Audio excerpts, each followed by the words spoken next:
చేయాలి. Hip opening 1 చేయండి 2 hip opening, దీనివల్ల హిప్ మూమెంట్ ఫ్రీ అవుద్ది. 3 ఊపాలి.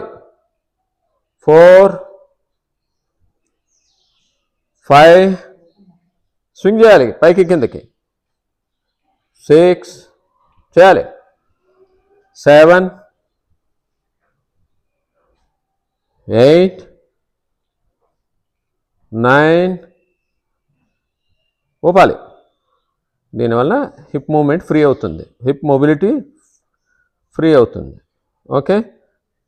10. ఇప్పుడు ఏం చేయండి, కాళ్ళు వెనక్కి, కాళ్ళు ఏదైతే స్వింగ్ చేశారో ఆ కాళ్ళని వెనక్కి తీసుకోండి, పక్కకి లెగ్ ఫీట్ పక్కకి రావాలి. అది. ఇప్పుడు ఏం చేయాలి, 1 పట్టుకోండి, 2 వీలైనంత కాల్ని వెనక్కి తీసుకెళ్ళండి, 2 కొద్దిగా, 3 లేపాలి, 4 5 6 7 వెనక్కి పెట్టాలి, 7 8 9